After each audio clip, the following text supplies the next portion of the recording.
Hello dear students, my name is Dr. Shivani Gupta and welcome to my channel Indian Maths. So this is my third video in the series of relation and function.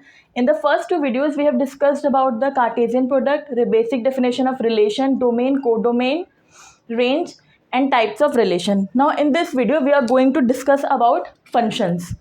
So before directly going to the definition, first of all I want to all see you what is the hierarchy of this function thing. ठीक है, तो सबसे पहले हमने क्या पढ़ा था? सबसे पहले हमने देखा था डेफिनेशन किसकी? कार्टेशियन प्रोडक्ट की. ठीक है, कार्टेशियन प्रोडक्ट क्या होता है? आपको दो नॉन एम्प्टी सेट्स गिवन होते हैं ए और बी, तो उसका प्रोडक्ट लेते हो. और प्रोडक्ट में क्या है? बेसिकली आप यहाँ से ऑर्डर्ड पेयर्स लेते हो जिसमें the first element is from the first set and second element is from the second set. तो ये जो जितने भी पेयर्स बनते हैं that is called Cartesian product. अब यहाँ से हम क्या करते हैं? नेक्स्ट हमने क्या करा? हमने एक रिलेशनशिप डिफाइन करा बिटवीन ए एंड बी, यानी फर्स्ट और सेकंड एलिमेंट के बीच में हम कोई भी एक प्रॉपर्टी, कोई भी एक रिलेशनशिप डिफाइन करते हैं और जो ऑर्डर्ड पेयर्स उस रिलेशनशिप को सेटिस्फाई करते हैं, जो जिन ऑर्डर्ड पेयर्स में वो प्रॉपर्टी पोजेस होती है, वो सारे हमारे जो है क्वालिफाई करते हैं रिलेशन के लिए. तो वहाँ से हमारा बन जाता है रिलेशन. ठीक है, अब क्या होता है? रिलेशन में ही हम एक स्पेशल प्रॉपर्टी बनाते हैं. तो जो ऑर्डर्ड पेयर्स या जो रिलेशन वो प्रॉपर्टी को पोजेस करते हैं तो वो बन जाते हैं फंक्शन. ठीक है, और क्या होती है वो स्पेसिफिक प्रॉपर्टी? वो स्पेसिफिक प्रॉपर्टी ये है कि all the elements of set ए, यानी जो पहला वाला सेट है, फर्स्ट सेट है ए क्रॉस बी में, जो फर्स्ट में सेट आ रहा है, all the elements of set A should be related to only one element of set B. ठीक है, तो हमने कार्टेशियन प्रोडक्ट तो बेसिकली सारे ऑर्डर्ड पेयर्स थे. ठीक है, अब उस ऑर्डर्ड पेयर्स में हमने फर्स्ट और सेकंड एलिमेंट के बीच में एक रिलेशन डिफाइन करा. तो जिन जिन ऑर्डर्ड पेयर्स ने वो रिलेशन सेटिस्फाई करा वो सब उस रिलेशन में आ गए. अब उस रिलेशन में भी जिस जिस रिलेशन में सेट ए के सारे एलिमेंट सेट बी के सिर्फ और सिर्फ एक एलिमेंट से कनेक्टेड होते हैं तो वो रिलेशन कहलाता है हमारा फंक्शन. ठीक है, फॉर एग्जाम्पल मैंने एक सेट लिया, ए सेट है मेरा 1 2 3 4 5 6. ठीक है, अब अगर मैं यहाँ पे एक रिलेशन डिफाइन कर रही हूँ, रिलेशन है मेरा y इक्वल्स टू, रिलेशन में मेरे ऑर्डर्ड पेयर्स आएंगे और क्या रिलेशन है इनके बीच में? y is equals to x plus 1 where both y and x belongs to a. ठीक है, तो यहाँ पे जो कार्टेशियन प्रोडक्ट है वो a का a से ही डिफाइन है. ठीक है, a क्रॉस a है और ये मेरा रिलेशन है. अब यहाँ पे देखो रिलेशन में कौन कौन से ऑर्डर्ड पेयर्स आएंगे. अगर मैं x की वैल्यू 1 ले लूँ तो y कितना हो जाएगा? 1 प्लस 1 2, एक पेयर बन गया 1, 2.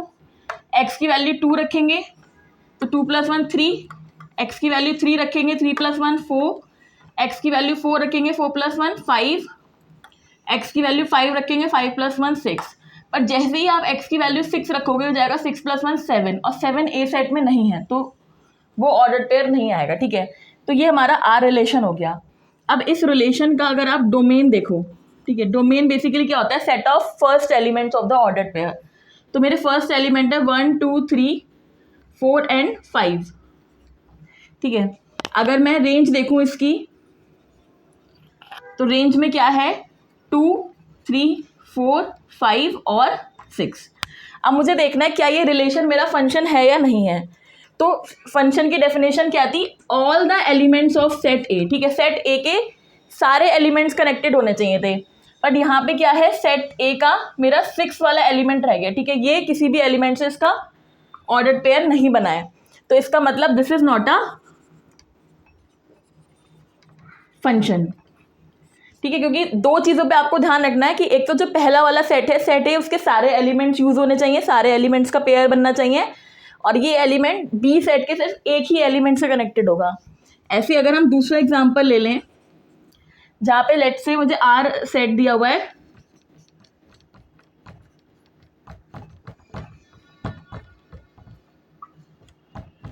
लेट्स से ये कुछ भी ऐसे ऑर्डर पेयर्स दिए हुए थे, हमें पूछा गया है कि is this relation is a function और नॉट।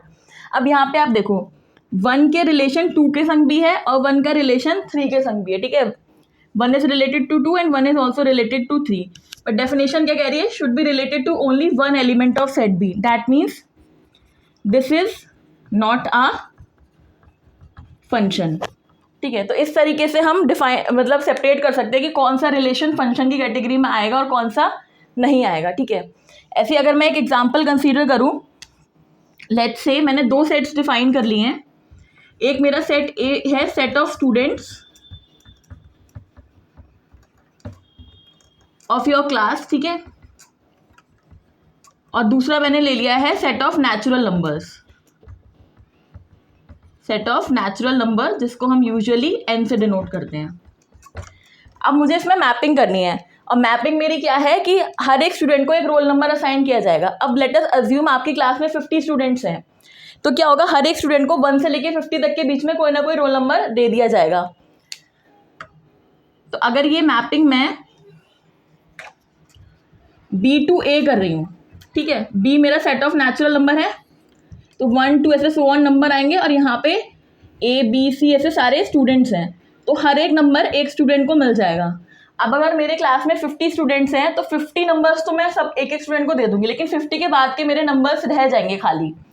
तो वो जो नंबर्स खाली रह जाएंगे, तो फिर वो क्या होगा, वो रिलेशन की फंक्शन की डेफिनेशन को सेटिस्फाई नहीं करेंगे, क्योंकि सारे एलिमेंट्स जो हैं सेट बी के इससे मैप नहीं है, ठीक है। तो इसका मतलब this is not a function. But अगर अब इस क्वेश्चन को मैं थोड़ा सा चेंज कर लूँ, इस एग्जाम्पल को, मतलब जो मैंने सेट डी लिया है, सेट ऑफ नेचुरल नंबर्स, उसको अगर मैं ले लूँ, लेट से मैंने ले लिया सेट बी मेरा क्या है, counting number from 1 to 50, set ए है मेरा वही सेट ऑफ स्टूडेंट्स। तो अब क्या होगा, ये मेरा बी सेट है, ये मेरा ए सेट है, ठीक है। यहाँ पे 1 2 एंड अप टू 50 नंबर्स हैं, यहाँ पे ऐसे A1 A2 करके मान लो A50 तक मेरे स्टूडेंट्स हैं। तो हर एक एक नंबर एक एक बच्चे को असाइन कर दिया जाएगा, ठीक है, इस तरीके से एक रिलेशन हो जाएगा। तो इस सेट बी के भी सारे एलिमेंट्स यूज हो गए, और हर एक एलिमेंट जो है सेट बी का, वो सेट ए के सिर्फ एक ही एलिमेंट से कनेक्टेड है ना। ऐसा नहीं कि एक रोल नंबर 2 स्टूडेंट्स को नहीं मिल सकता, एक रोल नंबर सिर्फ एक ही स्टूडेंट को मिलेगा। तो ये मेरा क्या हो गया, ये हो गया मेरा फंक्शन, ठीक है। मतलब फंक्शन में इस तरीके की चीज नहीं आ सकती, एक ही यहाँ का एलिमेंट 2 से कनेक्टेड नहीं हो सकता, ठीक है। तो एक ये चीज होनी चाहिए, और दूसरा आपको क्या ध्यान रखना है कि इस सेट बी के कोई भी एलिमेंट यहाँ पे बचना नहीं चाहिए, हर एक एलिमेंट को यहाँ पे करस्पॉन्डिंग उसकी इमेज होनी चाहिए, ठीक है। तो इसको हम क्या करते हैं, जैसे मान लो ये मेरा एक एफ फंक्शन है, और इस एफ फंक्शन में ये ऑर्डर्ड पेयर बिलोंग करता है, तो उसको मैं कैसे लिखूंगी, f a is equals to b. यहाँ पे बी मेरा कहलाता है, b is called image of a under f, और ए क्या कहलाता है मेरा, pre image of b under f, ठीक है। तो इस तरीके से हमारी बेसिक नोटेशंस हैं। सो ये मेरा हो गया फंक्शन की एक बेसिक डेफिनेशन, ठीक है। अब अगर इस फंक्शन को मैं सेट ऑफ रियल नंबर्स पर डिफाइन कर रही हूँ, ठीक है, मान लो जो मेरा कोडोमेन है, कोडोमेन मेरा अगर सेट ऑफ रियल नंबर्स है, तो हम फंक्शन को बोलते हैं real valued functions. Real valued मतलब हमें जो वैल्यू है वो रियल सेट से मिल रही है। दैट मीन्स अगर मेरा एफ फंक्शन जो है वो ए टू बी मैंने डिफाइन करा है, और ये जो बी मेरा डोमेन है वो इस आर जो रियल नंबर का सेट होता है उसका सबसेट है, तो आई विल से this F is a real valued function. और अगर ये एफ मेरा जो ये ए टू बी पे डिफाइन है, अगर ये ए भी आर का सबसेट है और बी भी आर का सबसेट है, तो I will say my f is a real function, ठीक है। अब हम कुछ डिस्कस करेंगे some basic type of functions and their graph, और वहाँ से हम देखेंगे उनका डोमेन, कोडोमेन और रेंज हम किस तरीके से डिफाइन करते हैं। तो what we are now going to see is functions, some basic functions and their graph. ठीक है, तो ये सारे फंक्शंस जो हैं बेसिकली हमने real number two real number के सेट में डिफाइन करें, मतलब सारे ये रियल फंक्शंस हैं। सबसे पहला फंक्शन जो हमें देखना है वो है हमारा आइडेंटिटी फंक्शन। ठीक है, आइडेंटिटी फंक्शन जो होता है वो सबसे बेसिक फंक्शन होता है। आइडेंटिटी फंक्शन मतलब f x is equals to x, यानी हर एक एलिमेंट खुद पर ही मैप हो रहा है। तो देखो इसको हम कैसे ग्राफ में अगर मुझे इसका बनाना है, ये मेरी एक्स एक्सिस हो गई, दिस इज वाई एक्सिस।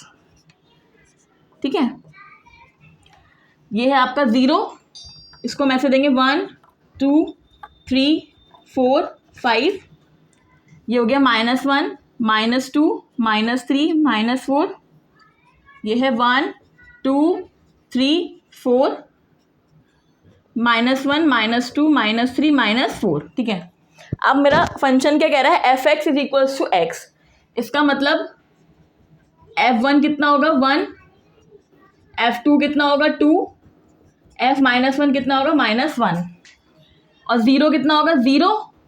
1 जो है वो 1 पे मैप करेगा, 2 जो है आपका 2 पे मैप करेगा, -1 जो है वो -1 पे मैप करेगा। तो ये किस तरीके से मिलेगा हमें, लाइक दिस।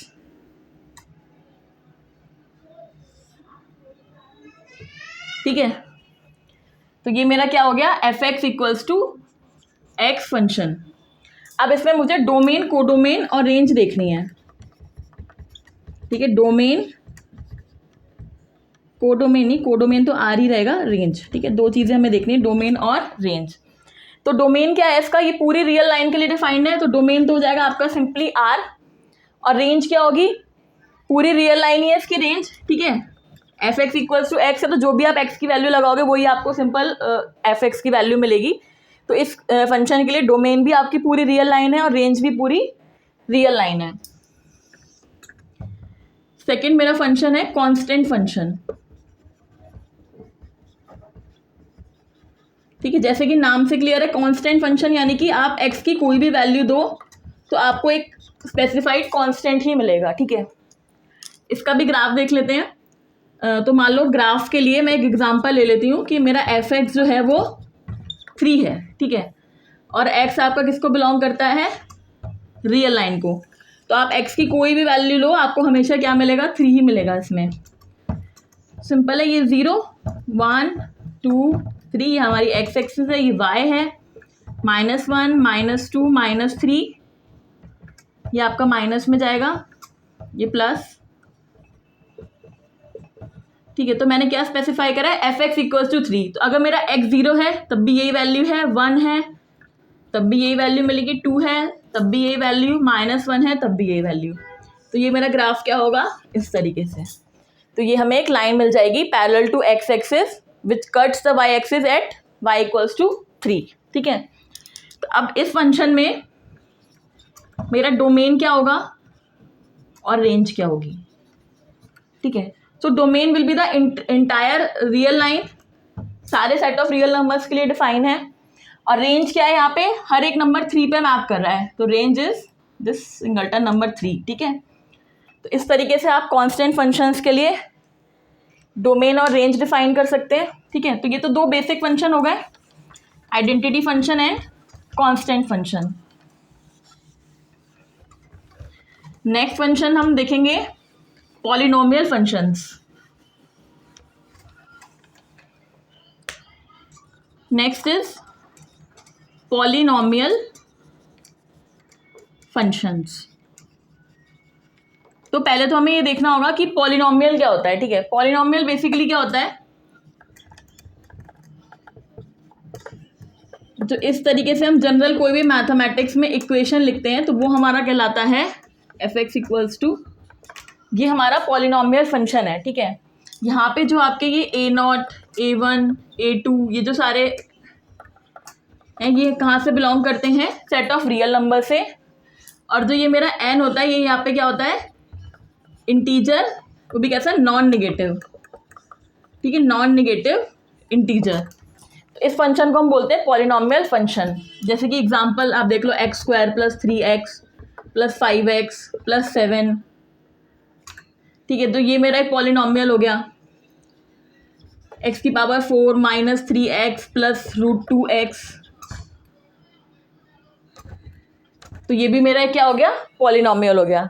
बट वहीं अगर मैं ये एग्जांपल लूँ, x to the power 3/2 minus 7 x to the power 1/2 plus 5, ठीक है, तो ये मेरा पॉलिनॉमियल नहीं है, क्योंकि यहाँ पे मुझे पावर कैसी मिल रही है, फ्रैक्शन में मिल रही है, और पावर कैसी होनी चाहिए हमेशा, इंटीजर, नॉन नेगेटिव इंटीजर, ठीक है। तो ये मेरा पॉलिनॉमियल नहीं है और ये दोनों मेरे पॉलिनॉमियल फंक्शन हैं।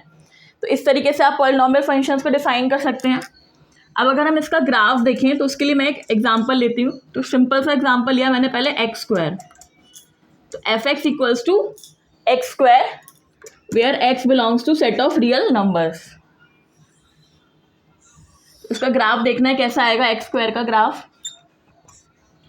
तो ये मेरी x एक्सिस है, ये मेरी y एक्सिस है, ठीक है। ये 0, this is 1 2 3 4, -1 -2 -3 -4, 1 2 3 minus minus minus, यहाँ पे -1 -2 -3 -4 सॉरी माइनस नहीं आएगा, 1 2 3 4 5 6 7, ठीक है। अब देखो स्क्वायर में कैसे होगा, 0 पे तो वैल्यू 0 ही रहेगी, 0 का स्क्वायर 0, 1 का स्क्वायर इज 1, 2 का स्क्वायर इज 4 और 3 का स्क्वायर होता है 9, जो कि कुछ शायद यहाँ पे मिलेगा। अब -1 का स्क्वायर कितना होता है, -1 का स्क्वायर होता है 1, -2 का स्क्वायर होता है 4 और -3 का स्क्वायर होता है 9, जो कि कुछ शायद यहाँ पे मिलेगा, ठीक है। तो अगर मुझे इसका कर्व बनाना हो तो ये इस तरीके से आएगा,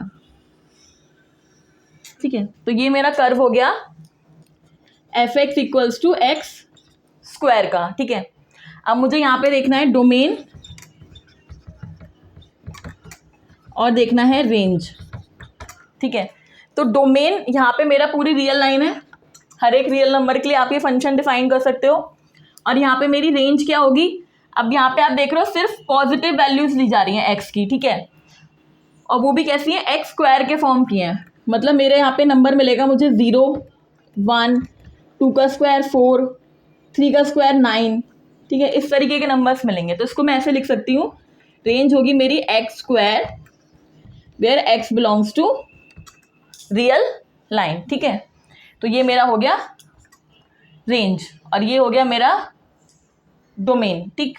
यहाँ पे आपके बीच के नंबर्स में आएंगे, मैंने आपको एग्जांपल लेने के लिए समझाया। तो करेक्ट वे रेंज को लिखने का ये नहीं है, करेक्ट वे ये है, ठीक है। तो इस तरीके से आप x² का प्लॉट कर सकते हो। एक और एग्जांपल देखते हैं पॉलिनॉमियल फंक्शंस में ही। अब एग्जांपल ले रही हूँ मैं f(x) equals to x³ where again x belongings to r। अब देखो इसका ग्राफ कैसे आएगा, ठीक है। ये सारे बेसिक ग्राफ हैं जो सबको मतलब पता होने चाहिए कि कैसे हर ग्राफ का क्या नेचर है, किस तरीके से उसका लाइन ड्रॉ होती है, ठीक है। ये 0 है, 1 2 3 4 5, ये हो गया आपका -1 -2 -3 -4, दिस इज 1 2 3 4 5, दिस इज -1 -2 -3 -4 -5, ठीक है। अब देखो कैसे आएगा ग्राफ x³ का, 0 का क्यूब हमेशा 0 होगा, ठीक है, 1 का क्यूब इज 1, 2 का क्यूब इज 8, तो ये कुछ काफ़ी ऊपर चली जाएगी वैल्यू, कुछ यहाँ पे आएगा, ठीक है। ऐसे अगर मैं नेगेटिव साइड देखूँ तो -1 का क्यूब -1 और -2 का क्यूब -8, करीबन शायद यहाँ पे मिलेगा, ठीक है। अब इसको आप ज्वाइन कर लो, तो ये इस तरीके से मिलता है आपको, ठीक है। तो ये मेरा किसका कर्व हो गया, f(x) इक्वल्स टू x³, ठीक है। तो अगेन यहाँ पे डोमेन तो मेरा पूरा R है और रेंज क्या है, x³ with where x belongs to R, ठीक है। सेम मैंने x² के लिए लिखा था। तो आई होप क्लियर हो गया होगा x² का ग्राफ, x³ का ग्राफ। ऐसे अगर x टू द पावर 4 का पूछा जाएगा तो हम इस तरीके से ड्रॉ कर सकते हैं, ठीक है। नेक्स्ट जो हम डिस्कस करेंगे पॉलिनोमियल फंक्शंस के बाद वो है rational functions. So rational functions कौन से फंक्शंस होते हैं? Rational functions are those functions which we can write in the form of, next हमें डिस्कस करना है रेशनल फंक्शंस। ठीक है, रेशनल फंक्शंस कौन से फंक्शंस होते हैं जिनको आप f x divided by g x के फॉर्म में लिख सकते हो, where this f x and g x are polynomial functions. ठीक है, जो अभी हमने डिस्कस करें। And there is one more condition that g x can not be equals to zero. ठीक है, क्योंकि डिनोमिनेटर में जीरो आते ही वो अनडिफाइंड हो जाता है, इन्फिनिटी में चला जाता है। तो इसके लिए हमें ध्यान रखना है कि डिनोमिनेटर वैल्यू जीरो ना ले कभी भी, और ये F x bye g x के फॉर्म में होते हैं, जहाँ पे ये दोनों क्या है, पॉलिनोमियल फंक्शंस हैं। तो ऐसे फंक्शंस को हम क्या बोलते हैं? रेशनल फंक्शन बोलते हैं। ठीक है, अब हम एक एग्जांपल लेते हैं, F x equals to 1/x। ठीक है, और 1/x में हमें यहाँ पे क्या कंडीशन लेनी है कि this x can not be equals to zero. तो ये जो x है वो बिलोंग करता है रियल लाइन को, बस इसमें क्या नहीं लेता, ये जीरो नहीं लेता। ठीक है, तो देखो इसका ग्राफ कैसे आएगा। ये होगी आपकी x axis, this is y axis, 0 1 2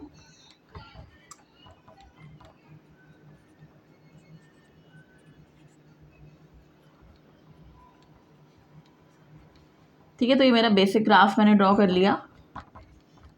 अब देखो कैसे आएगा, यहाँ पे क्या है मेरा वैल्यू 1/x।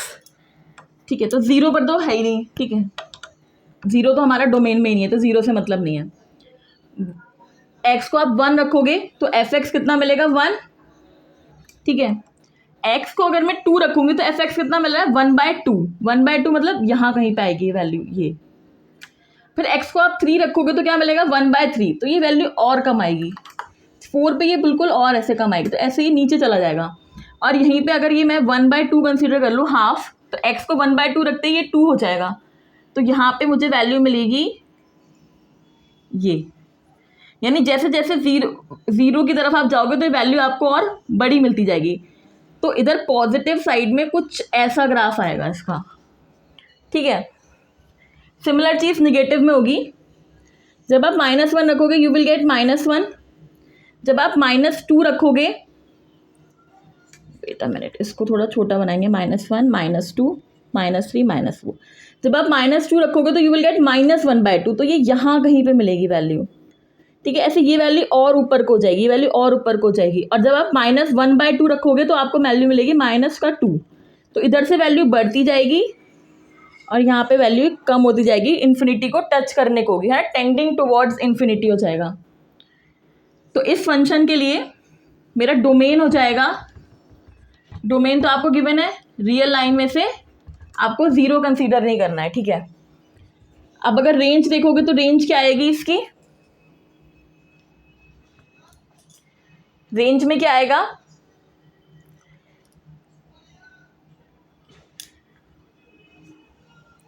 तो यहाँ पे रेंज में एक तो हमारा जीरो कंसीडर नहीं होगा, किसी भी वैल्यू के लिए आपको यहाँ पे जीरो नहीं मिलेगा, ऊपर से आपका ये इन्फिनिटी नहीं मिलेगा। ठीक है, तो रेंज भी क्या हो जाएगी, r-0। ठीक, जीरो को यहाँ पे हम कंसीडर नहीं करेंगे, तो ये हमारी पूरी इसकी रेंज हो जाएगी।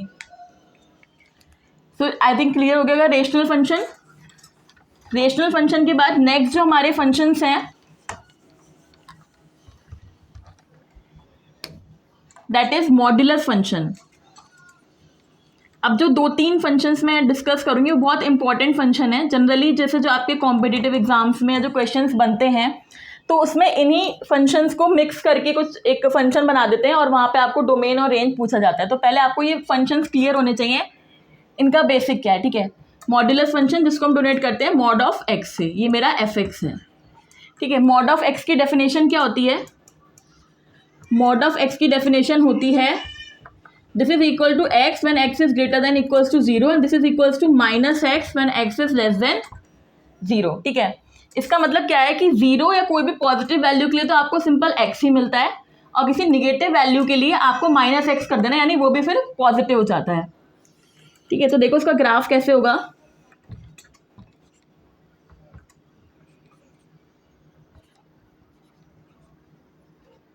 ठीक है, ये है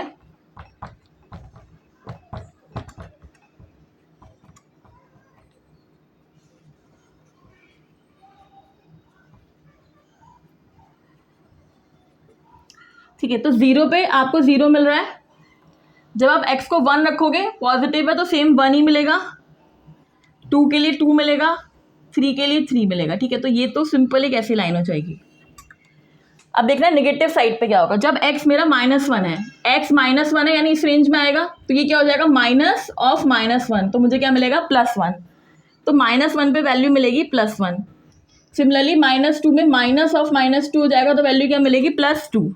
ठीक है, तो यानी ये आएगा इस तरीके से। तो ये मेरा ग्राफ हो जाएगा f(x) = मॉड्यूलस ऑफ x का। ठीक है, तो यहाँ पे इस टाइप के फंक्शंस के लिए डोमेन तो पूरा रियल लाइन होती है, हर एक रियल नंबर के लिए डिफाइन है, और यहाँ पे मेरी रेंज क्या होती है 0 to ∞।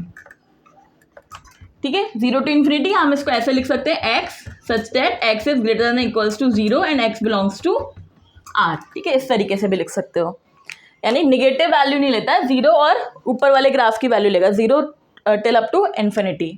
तो ये हो गया मेरा मॉड्यूलस फंक्शन। नेक्स्ट जो फंक्शन मैं डिफाइन करने वाली हूँ वो है signum function. So next is signum function. ठीक है, सिग्नम फंक्शन क्या होता है, ये भी बहुत सिंपल है। इस सिग्नम फंक्शन की डेफिनेशन होती है mod of x divided by x। ठीक है, तो mod of x divided by x से हमें क्या मिलता है, जब मेरा x 0 होता है तो आई विल गेट वैल्यू 0। ठीक है, ये जो फंक्शन डिफाइंड है ये x is not equals to 0 पे डिफाइंड है। ठीक है, बेसिकली ठीक से देख लेते हैं, इसकी डेफिनेशन जो है वो ये है f(x) = mod of x divided by x when x is not equals to 0 and 0 when x is equals to 0। ठीक है, तो x is equals to 0 पर तो ये 0 है वैल्यू, और जब x मेरा ग्रेटर देन 0 यानी कि पॉजिटिव वैल्यू ले रहा है, तो x ग्रेटर देन 0 पे मॉड x भी x हो जाता है, तो x डिवाइडेड बाय x कितना हो जाएगा 1।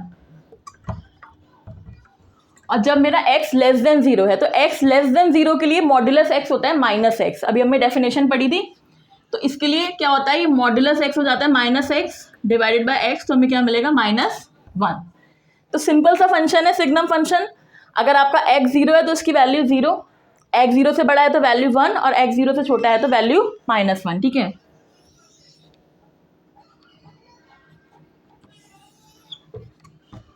तो ये मेरा ग्राफ है 0 1 2 3,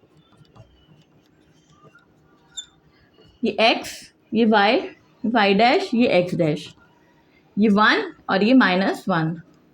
तो 0 से 1 इधर तक के पूरे उसके फंक्शन के लिए मुझे मिलेगी वैल्यू 1, निगेटिव्स के लिए वैल्यू है -1 और 0। ये जो मैं ऐसे ओपन डॉट बना रही हूँ इसका मतलब यहाँ पे कोई वैल्यू नहीं है। ठीक है, 0 पे ना -1 है ना 0 पे 1 है, 0 पे क्या वैल्यू है 0। ये डॉट मैंने फिल कर दिया, इसका मतलब ये 0 पर है, और इस तरीके से मतलब बिग डॉट बनाई जिसे मैंने फिल नहीं करा है, इसका मतलब यह है कि 0 पे वैल्यू 1 भी नहीं है, -1 भी नहीं है, 0 पे वैल्यू है 0। ठीक है, तो इस तरीके से हम सिग्नम फंक्शन को डिफाइन करते हैं। तो इस फंक्शन का डोमेन तो है पूरी रियल लाइन। ठीक है, पूरी रियल लाइन के लिए डिफाइंड है, और रेंज क्या है, रेंज में सिर्फ यही 3 वैल्यूज आएंगी -1 0 एंड 1। तो ये हो गया इसका डोमेन और रेंज। ठीक है, तो ये हमारा सिग्नम फंक्शन हो गया। नेक्स्ट जो फंक्शन है that is also very important function, वो है हमारा ग्रेटेस्ट इंटीजर फंक्शन। नेक्स्ट जो फंक्शन है this is greatest integer function, जिसको हम कैसे डिनोट करते हैं, ये सिंबल होता है, बिग ब्रैकेट में x लिखा जाता है, ये कहलाता है हमारा ग्रेटेस्ट इंटीजर फंक्शन। ठीक है, इसका मतलब क्या होता है, आपको जो भी x की वैल्यू लिखी होगी तो उससे जस्ट जो छोटा वाला इंटीजर होगा वो वैल्यू कंसीडर करनी है। मान लो कि अगर मेरा x 1.2 है तो मेरा मॉडल ग्रेटेस्ट इंटीजर x कितना हो जाएगा 1। अगर मेरा x 1.7 है तो ये कितना हो जाएगा अगेन 1, इससे छोटा इंटीजर रखना है। अगर मेरा x 2.1 हो जाएगा तो ये हो जाएगा मेरा 2। अगर x मेरा -1.5 है, ठीक है, तो मेरा ग्रेटेस्ट इंटीजर कितना होगा -2, क्योंकि -2 -1 से छोटा है। हमेशा हमें जो रियल लाइन पे इधर साइड वाला है, लेफ्ट साइड वाला जो फंक्शन इंटीजर होता है वो लेना है। तो -1.5 के लेफ्ट जो इंटीजर है वो है -2। ऐसे अगर x मेरा -3.2 है तो ये मुझे मिलेगा -4, ठीक है। तो इस तरीके से हम ग्रेटेस्ट इंटीजर को डिफाइन करते हैं। तो अगर मुझे इसको मैथमेटिकली लिखना हो तो मेरा f(x) इस तरीके से बनेगा कि अगर मेरा x जो है वो 0 से 1 के बीच में लाई कर रहा है तो वैल्यू आएगी 0, -1 से 0 के बीच में लाई कर रहा है तो वैल्यू इज -1, -2 से -1 के बीच में वैल्यू कर रहा है तो -2, 1 और 2 के बीच में लाई कर रहा है तो वैल्यू इज 1, 2 और 3 के बीच में वैल्यू लाई करिए तो 2, ठीक है। तो इस तरीके से ये चलता जाएगा। तो ऐसे हम डिफाइन करते हैं। तो अब अगर मुझे इसका ग्राफ ड्रॉ करना है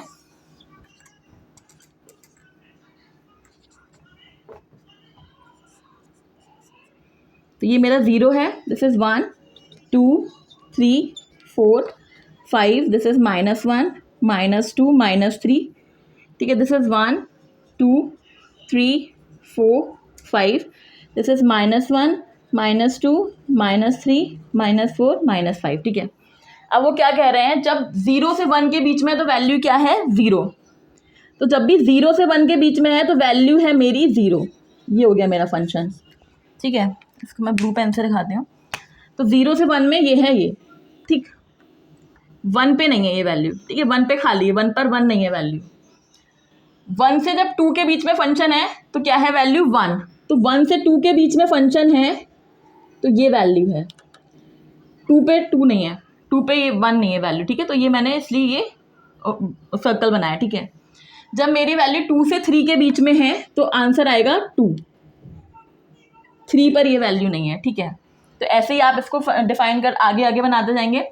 और मैं इधर देखूँ, जब -1 से 0 के बीच में है, ठीक है, तो आंसर क्या है -1, 0 के लिए नहीं है ये, ठीक है। ऐसे जब -1 और -2 के बीच में है तो आंसर इज -2, तो ये सर्कल आएगा, ठीक है। ऐसे जब -2 और -3 के बीच में होगा तो होगी -3। तो ये हमारा ग्राफ होता है ग्रेटेस्ट इंटीजर फंक्शन का। और यहाँ पे मेरा डोमेन है, domain is entire real line, और रेंज क्या है मेरी। अब देखो यहाँ पे आंसर्स आपको सारे इंटीजर्स मिलेंगे, यहाँ पे नेगेटिव पॉजिटिव, ठीक है। तो रेंज है मेरा सेट ऑफ इंटीजर्स। तो ये हमारे कुछ कुछ बेसिक फंक्शंस हैं जो मैंने एक्सप्लेन कर दिए हैं, उनके डोमेन और रेंज स्पेसिफाई करा दिए हैं। अब नेक्स्ट हम कुछ क्वेश्चंस डिस्कस करेंगे कि कोई भी एक फंक्शन दे दिया है तो कैसे आप उसकी डोमेन और रेंज को डिटरमाइन करते हो, ठीक है।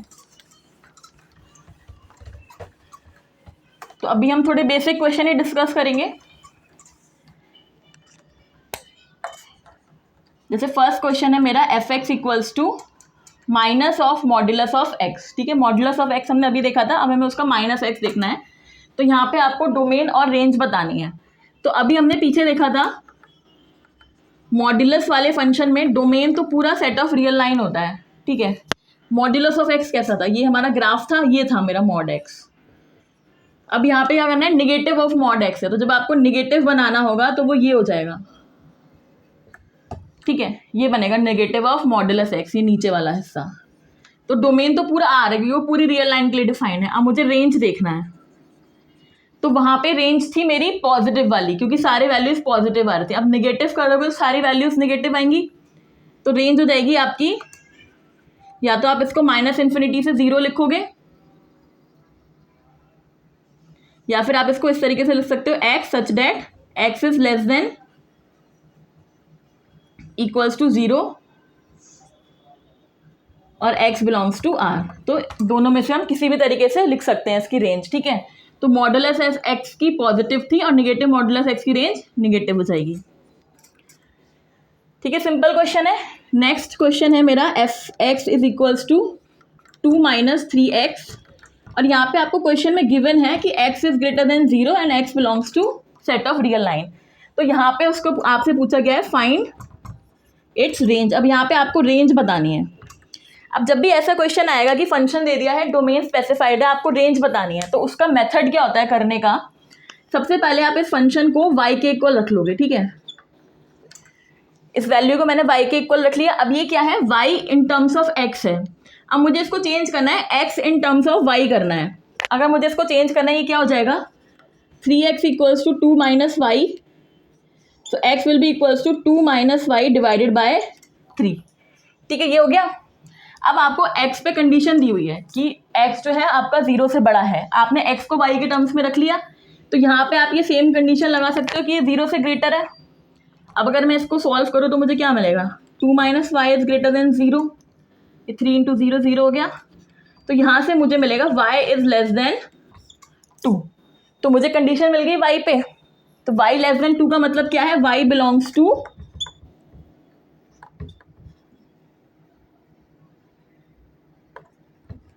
y लेस देन 2 है, इसका मतलब y belongs to minus infinity to 2, ठीक है। तो ये मुझे क्या मिल गई, इसकी रेंज मिल गई। ये क्या हो गया, इसकी रेंज हो गई। तो जब भी आपको डोमेन गिवन है और ऐसे फंक्शन गिवन है और आपसे रेंज पूछी है, तो उस फंक्शन को आप y के इक्वल रखोगे और फिर आप x को y की टर्म्स में एक्सप्रेस करके उस पर वो कंडीशन लगा दोगे, तो आपको इस तरीके से रेंज मिल जाएगी, ठीक है। एक और क्वेश्चन देखते हैं।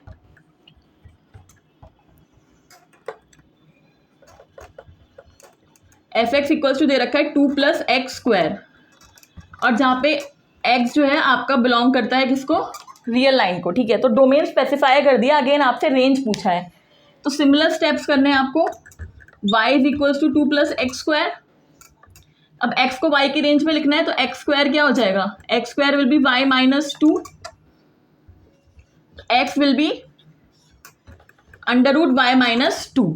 अब x पे क्या कंडीशन है कि x belongs to real line, तो इसका मतलब ये भी रियल लाइन पे बिलोंग करेगा। और रियल लाइन पे कब बिलोंग करेगा, जब ये जो अंडर रूट के अंदर क्वांटिटी हमेशा ग्रेटर देन इक्वल्स टू 0 होगी, क्योंकि जैसे ये नेगेटिव होगी ये इमेजिनरी लाइन पे पहुंच जाएगा, कॉम्प्लेक्स नंबर बन जाएगा। तो हमें कॉम्प्लेक्स नहीं चाहिए, हमें रियल चाहिए, ये रियल नंबर को बिलोंग कर रहा है।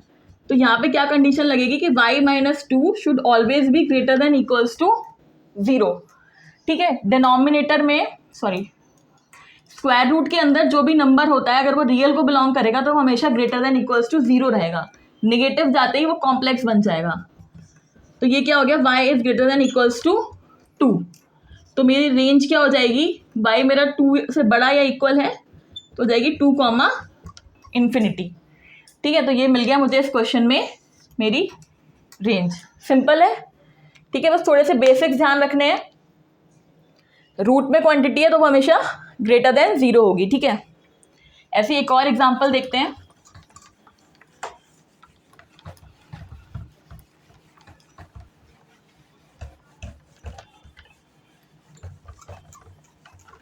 सो नेक्स्ट मेरा क्वेश्चन है, मुझे फंक्शन इस तरीके से दिया हुआ है x comma x square plus 1 plus x square, यानी बेसिकली मेरा एफ एक्स ये है, और मुझे कंडीशन दी हुई है कि x belongs to real line. तो मुझे यहाँ पे अगेन रेंज फाइंड आउट करनी है, ठीक है। सिमिलर प्रोसेस है। तो यहाँ पे जो मेरा y है वो क्या है, X square divided by 1 plus x square. अब अगेन मैं x को y के टर्म्स में लिखूंगी, तो ये हो जाएगा y plus x square y is equals to X square, तो y is equals to X square into 1 minus Y, तो x square is equals to y divided by 1 minus Y, तो x is equals to under root y divided by 1 minus Y, ठीक है। यहाँ तक आ गया, simple कुछ नहीं करा है, कैलकुलेशन करके x को y की टर्म्स में करा है। अब मुझे वैल्यू निकालनी है, रेंज पता करनी है, ठीक है। अगेन डोमेन मेरा क्या है, x belongs to real line, तो इस पूरी क्वांटिटी को रियल लाइन पे बिलोंग करने की क्या कंडीशन होगी कि ये जो मेरा स्क्वायर रूट के अंदर जो भी वैल्यू आई है that should be greater than equals to 0, ठीक है। और अगर ये ग्रेटर देन इक्वल्स टू 0 है, ये यहाँ जाके 0 हो जाएगा, तो यहाँ से क्या कंडीशन मिल गई कि y is greater than equals to 0। तो एक तो मुझे ये कंडीशन मिल गई है, ठीक है। दूसरा, अगर मैं इसको थोड़ा गौर से देखूँ अपने इस एक्सप्रेशन को, तो मेरे यहाँ डिनोमिनेटर क्या है, 1 माइनस वाई, तो जब भी कोई रेशनल फंक्शन गिवन होता है, ठीक है, अभी हमने पीछे रेशनल फंक्शन डिस्कस करे थे, तो उसकी कंडीशन क्या होती है कि denominator can never be equals to 0। तो ये 1 माइनस वाई जो है ये कभी भी 0 नहीं होगा, ठीक है। तो यहाँ से मुझे क्या मिल जाएगा कि y कैन नेवर बी 1। एक जो फाइंडिंग मेरी ये हो गई। दूसरी फाइंडिंग क्या है कि मुझे इस पूरे को ग्रेटर देन 0 रखना है, कभी निगेटिव नहीं होगा। तो अगर मेरा ये जो है एक्सप्रेशन है 1 माइनस वाई में, अगर मैं y को 1 से बड़ा कंसीडर कर लूँ, ठीक है, मैंने मान लो y को 2 ले लिया, तो मुझे यहाँ क्या मिलेगा 1 माइनस 2 डेट मीन्स -1। तो मेरा ये पूरा स्क्वायर रूट में क्या हो जाएगा 2 divided by -1 which is a negative quantity. तो यहाँ पे मेरा क्या होगा कंडीशन कि 1 माइनस वाई जो है वो हमेशा लेस देन 0 रहे। तो यहाँ से मिलेगा y should be greater then 1।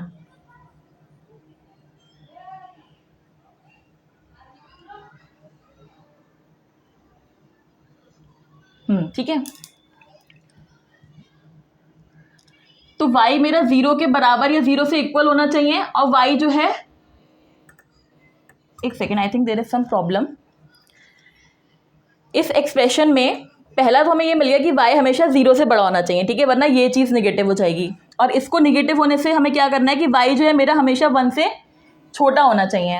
Sorry, ये मैंने गलत लिखा है, ये 1 माइनस वाई हमेशा 0 से ग्रेटर देन होना चाहिए। तो यहाँ से मुझे मिलेगा y should be less than 1।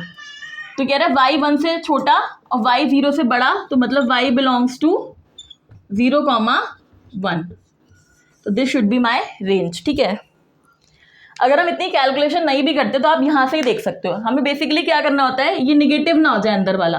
तो अगर मेरा ऊपर का y निगेटिव होगा, 0 से कम होगा तो ये निगेटिव हो जाएगा, और अगर ये y 1 से बड़ा होगा तो भी ये निगेटिव हो जाएगा। तो सिंपल कंडीशन है कि 0 और 1 के बीच में रहना चाहिए। इससे अगर आप 1 के इधर कोई वैल्यू लोगे तो नीचे वाला एक्सप्रेशन निगेटिव है, 0 के लेफ्ट वैल्यू लोगे तो ये वाला एक्सप्रेशन निगेटिव है। तो मेरा आंसर क्या हो जाएगा, y बिलोंग्स टू 0,1। तो इस तरीके से अगर आपको कोई भी फंक्शन इससे गिवन होगा तो आप सिंपली उसकी रेंज को निकाल सकते हैं, ठीक है। So this is all for today's video. यहाँ पे हमने फंक्शन के बेसिकली डोमेन और रेंज किस तरीके से डिफाइन करते हैं हमने फाइंड आउट कर लिया है। Now in the next video will going to discuss about different types of function. I hope you find this video useful. Thank you so much.